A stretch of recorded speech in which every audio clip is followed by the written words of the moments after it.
नमस्कार। बेलुका 7:30 बजेको नेपाल लाइभ समाचारमा स्वागत छ। म पुष्पा केसी। सुरुमा प्रमुख समाचार शीर्षकहरू।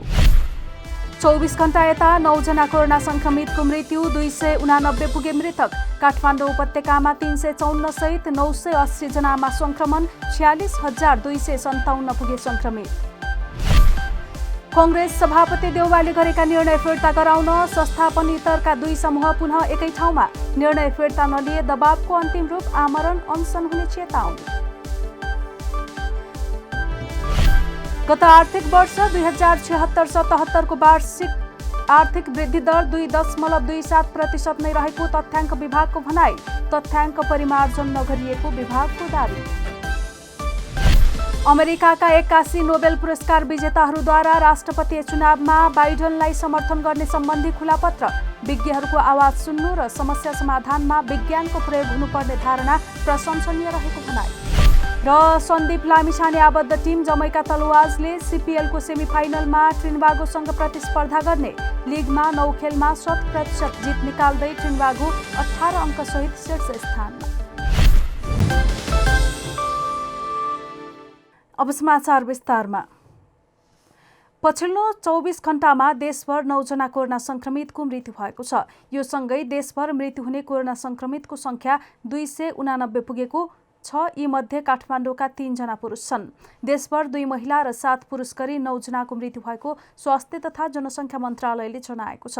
यस्तै पछिल्लो 24 घण्टामा 10,382 जनाको पीसीआर परीक्षणमा थप 980 जनामा कोरोना भाइरसको संक्रमण देखिएको छ।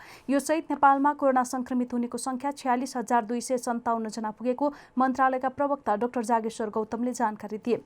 यसैगरी आइतबार काठमाडौँ उपत्यकामा 354 संक्रमित थपिएका छन्। काठमाडौँमा 290, ललितपुरमा 32 र भक्तपुरमा 32 संक्रमित थपिएका हुन्।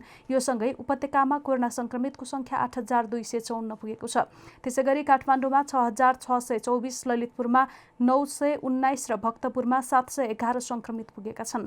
यस्तै पछिल्लो 24 घण्टामा 1,814 जना संक्रमण मुक्त भएका छन्। हालसम्म 28,941 जना निको भएर घर फर्किएका छन्। हाल 9,201 जना संस्थागत आइसोलेसनमा छन् भने होम आइसोलेसनमा रहनेहरूको संख्या 7,826 रहेको छ।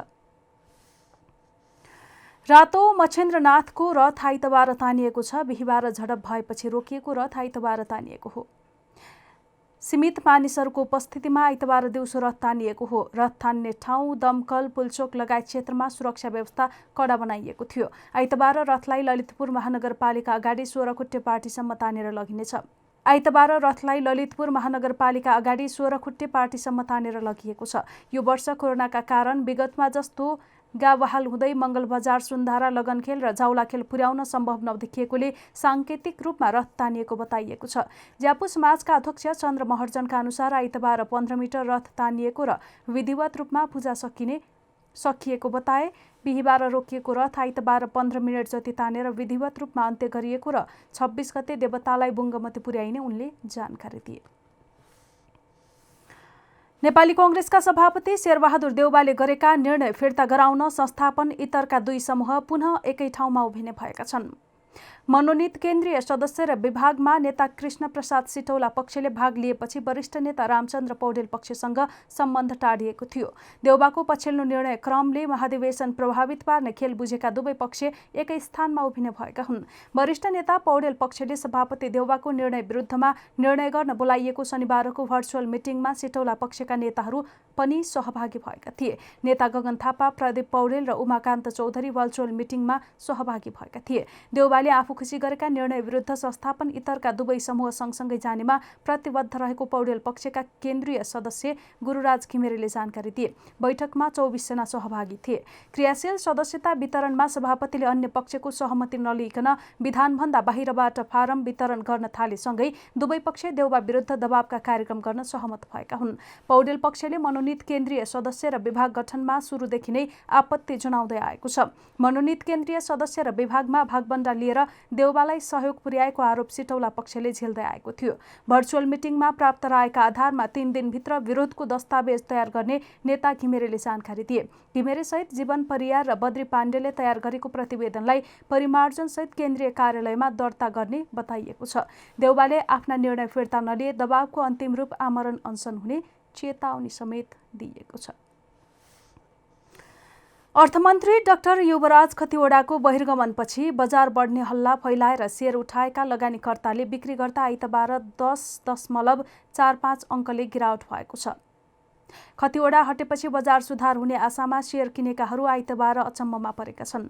हल्लाका पछाडि कुदेका लगानीकर्ताहरूको मनोविज्ञान आइतबार बजार सुधार हुने भन्ने थियो, तर हल्ला फैलाउँदै सेयर उठाएकाहरूले बेच्न थालेपछि बजार उल्टै खटेको हो। हल्लाले विगत 3 महिनामा सेयर बजार 300 अङ्कभन्दा धेरैले सुधार भएको थियो। खतिवडाले शुक्रबार नै राजीनामा दिएका छन्, तर आइतबार भने आकलन विपरीत घट्यो। बजार घट्न थालेपछि अलिअलि भएको नाफा पनि बुक गर्न खोज्दा आइतबार 10 अङ्कको गिरावट भएको हो। आइतबार कारोबार सुरु भएदेखि नै नाफा बुक गर्ने लगानीकर्ता हाबी थिए, जसले गर्दा व्यापार म्युचुअल फन्डको सूचक बाहेक सम्पूर्ण सूचक घटेका छन्। अधिकांश कम्पनीको सेयर मूल्यमा गिरावट देखिए पनि संस्था जलविद्युत कम्पनीको मूल्य भने बढेको छ। आइतबार 191 वटा कम्पनीको 2 अर्ब 78 करोड रुपैयाँको कारोबार भएको छ। गत साता 1500 भन्दा माथि पुगेको सूचक आइतबारको गिरावटपछि 1479.97 अङ्कमा झरेको छ। केन्द्रीय तथ्याङ्क विभागले गत आर्थिक वर्ष 2076-77 को वार्षिक आर्थिक वृद्धि दर 2.27% नै रहेको र राष्ट्रिय लेखा तथ्याङ्कमा कुनै परिमार्जन नगरिएको जनाएको छ। विभागले आइतबार एक विज्ञप्ति जारी गर्दै गत आर्थिक वर्षको आर्थिक वृद्धि सम्बन्धी केही सञ्चार माध्यमले गलत तथ्याङ्क प्रेषित गरेको भन्दै आफ्नो ध्यानाकर्षण भएको समेत जनाएको छ। तथ्याङ्क विभागले आर्थिक वर्ष 2076-77 को सातादेखि 9 महिनासम्मका आर्थिक क्षेत्रहरूसँग सम्बन्धित आँकडा तथा सूचनाहरू र त्यसपछि आर्थिक वर्षको अन्तिम त्रैमासिक कोभिड-19 को असरलाई मध्यनजर गरी तथ्याङ्क सार्वजनिक गरेको जनाएको छ। जसअनुसार गत आर्थिक वर्षमा आधारभूत मूल्यमा 2.27% ले आर्थिक वृद्धि हुने अनुमान गरिएको थियो। यो बाहेक विभागले हालसम्म आर्थिक वर्ष 2076-77 को वार्षिक राष्ट्रिय लेखा तथ्याङ्क परिमार्जन गरी प्रकाशनमा नल्याएको पनि स्पष्ट पारेको छ। त्यस्तै तथ्याङ्क विभागले त्रैमासिक राष्ट्रिय लेखा तथ्याङ्क तयार गरी प्रकाशन गर्दै आइरहेको छ। सोही अनुरूप विभागले गत आर्थिक तेस्रो त्रैमासिकको कुल ग्राह्यस्थ उत्पादनको अनुमान तयार गरी प्रकाशित गरेको छ। हामी नेपाल लाइभ समाचारमा छौं। अब अन्तर्राष्ट्रिय समाचार। अमेरिकाका 81 नोबेल पुरस्कार विजेताहरूले आगामी राष्ट्रपति चुनावमा डेमोक्रेटिक पार्टीका उम्मेद्वार जो बाइडेनलाई समर्थन गर्ने सम्बन्धी खुला पत्र लेखेका छन्। विज्ञहरूको आवाज सुन्न इच्छुक हुनु र समस्या समाधानमा विज्ञानको प्रयोग हुनुपर्ने धारणा राख्नु अधिक प्रशंसनीय रहेको उनीहरूले पत्रमा लेखेका छन्। विज्ञान सम्बन्धी विषयहरू, केमिस्ट्री, मेडिसिन र फिजिक्समा नोबेल पुरस्कार प्राप्त गरेका सबै विज्ञहरूले कोरोना महामारीका कारण देशको इतिहासमै यो बेला जति धेरै विज्ञानको आवश्यकता कहिल्यै नपरेको हुँदा राष्ट्र प्रमुखले वैज्ञानिक तथ्य र खोजकै आधारमा निर्णय लिनु अत्यन्तै महत्त्वपूर्ण भएको पत्र मार्फत बताएका हुन्। उनीहरूले लेखेका छन्, आजसम्मको लामो रेकर्डमा जो बाइडेनले निरन्तर विज्ञानमाथि भरोसा प्रकट गर्दै विज्ञहरूको कुरा सुन्नमा जोड दिँदै आएका छन् र रिसर्चमा अन्तर्राष्ट्रिय सहकारिताको महत्त्व बुझ्नुका साथै देशका बुद्धिजीवीहरूमा आप्रवासी नागरिकहरूको मुख्य योगदानप्रति पनि उनले सम्मान व्यक्त गर्दै आएका छन्। सन् 1989 मा औषधि क्षेत्रबाट नोबेल पुरस्कार प्राप्त गरेका नेसनल इन्स्टिच्युट अफ हेल्थका हेरोल्ड भर्मसले छोराको मृत्युपछि क्यान्सर रिसर्च इनिसिएटिभ निर्माण गर्नमा बाइडेनको दृढताले पनि धेरैलाई प्रेरणा दिएको बताए। यसले विशेष गरी अहिले महामारीको अवस्थामा सबैभन्दा आवश्यक सोच विचारपूर्वक निर्णय लिन सक्ने नेतृत्व कर्मीको झलक दिने उनको भनाइ छ। नेपाल लाइभ समाचारमा अब खेल समाचार। सन्दीप लामिछाने आबद्ध टिम जमैका तलवाजले क्यारिबियन प्रिमियर लिगको सेमिफाइनलमा ट्रिनिडागो नाइट राइडर्ससँग प्रतिस्पर्धा गर्ने भएको छ। बारबाडोस ट्रिडेन्ट्ससँग आफ्नो 9औं खेलमा पराजित भएसँगै जमैकाले सेमिफाइनलमा ट्रिनिडागोसँग खेल्ने भएको हो। ब्रायन लारा क्रिकेट रङ्गशालामा भएको खेलमा बारबाडोससँग जमैका तलवाजले 7 विकेटको हार बेहोर्न पुग्यो। टस जितेर पहिले ब्याटिङ गरेको जमैका तलवाजले निर्धारित 20 ओभरमा 4 विकेटको क्षतिमा 161 रन बनाएको थियो। 162 रनको विजय चुनौती पछ्याउँदै ब्याटिङ गरेको बारबाडोसले 18.2 ओभरमा 3 विकेटको क्षतिमा लक्ष्य भेटायो। लिगमा 9 खेलमा 100% जित हात पारेको ट्रिनिडागो नाइट राइडर्स 18 अङ्क बनाउँदै शीर्ष स्थानमा छ। यता चौथो स्थानमा रहेको जमैकाको 9 खेलबाट 7 अङ्क छ। सेमिफाइनल पुगिसकेका ट्रिनिडागो, जमैका र सेन्ट लुसियाले समान 9-9 खेल खेलेका छन्। अझै यी टिमले 1-1 खेल खेल्न बाँकी छ। यता सेमिफाइनल पुगेको अर्को टिम गुयाना अमेजन वारियर्सले भने 10 खेल खेलिसकेको छ। सेमिफाइनलमा शीर्ष स्थानमा रहेको टिमले चौथो स्थानमा रहेको टिमसँग प्रतिस्पर्धा गर्ने हुनाले सेप्टेम्बर 8 तारिकमा पहिलो सेमिफाइनलमा यी दुई टिमले प्रतिस्पर्धा गर्नेछन्। त्यस्तै गुयाना अमेजन वारियर्स र सेन्ट लुसिया जुक्सले दोस्रो सेमिफाइनलमा सेप्टेम्बर 8 तारिकमै प्रतिस्पर्धा गर्नेछ। नेपाल लाइभ समाचार सकिएको छ। समाचारको अन्त्यमा प्रमुख समाचारका शीर्षकहरू फेरि।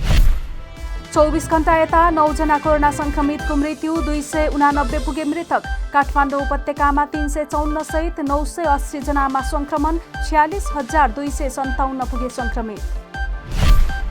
कांग्रेस सभापति देउवाले गरेका निर्णय फिर्ता गराउन संस्थापन इतरका दुई समूह पुनः एकै ठाउँमा। निर्णय फिर्ता नलिए दबावको अन्तिम रूप आमरण अनसन हुने चेतावनी। गत आर्थिक वर्ष 2076-77 को वार्षिक आर्थिक वृद्धि दर 2.27% नै रहेको तथ्याङ्क विभागको भनाई। तथ्याङ्क परिमार्जन नगरिएको विभागको दाबी। अमेरिकाका 81 नोबेल पुरस्कार विजेताहरूद्वारा राष्ट्रपतीय चुनावमा बाइडनलाई समर्थन गर्ने सम्बन्धी खुला पत्र। विज्ञहरूको आवाज सुन्नु र समस्या समाधानमा विज्ञानको प्रयोग हुनुपर्ने धारणा प्रशंसनीय रहेको भनाई। र सन्दीप लामिछाने आबद्ध टिम जमैका तलवाजले सिपिएलको सेमिफाइनलमा ट्रिनबागोसँग प्रतिस्पर्धा गर्ने। लिगमा 9 खेलमा 100% जित निकाल्दै ट्रिनबागो 18 अङ्कसहित शीर्ष स्थानमा। नेपाल लाइभ समाचार आज यति नै। हाम्रा सबै कार्यक्रम युट्युब, फेसबुक, ट्विटर र हाम्रो वेबसाइट नेपाललाइभ.com मा पढ्न र हेर्न सक्नुहुनेछ। नमस्कार।